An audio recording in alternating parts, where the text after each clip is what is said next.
dengan ia kuang pasir ronyo kalian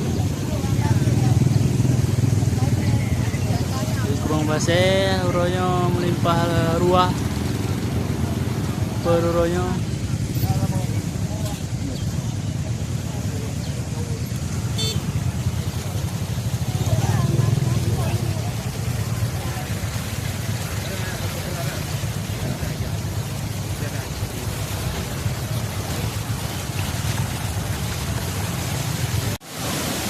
Nyo kabuto tanggul di daerah Takumbang, Tanjung.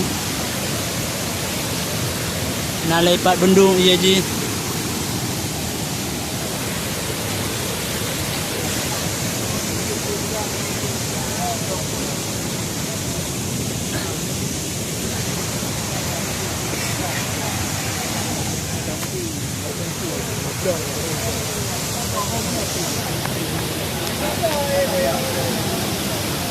Yo berada di mana ya betulnya yo. Oh, iya yo. Antehan. Oh, ini kok. Yo kabur tuh tanggul di daerah Takumbang sekitar 20 meter.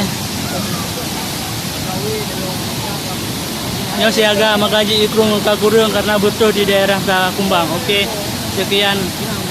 Hampir seluruh tanggul di pasir kanan meluap. Ini di daerah Desa Blang, Samtalira Arun.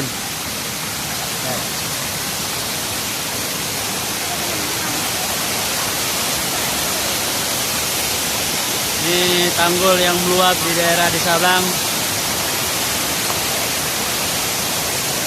Masyarakat harap waspada.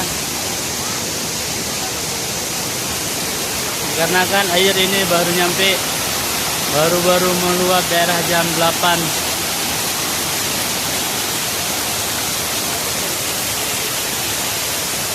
Air sungai semakin membesar kayaknya, kiriman dari atas.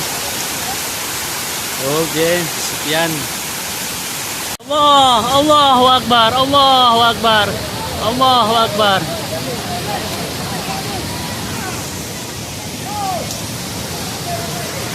Allahu Akbar, Allahu Akbar. Honda ada minahnya. Oi. Allahu Akbar.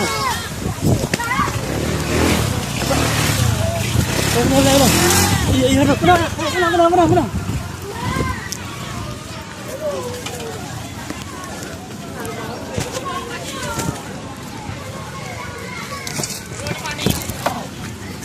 Wah, banyak.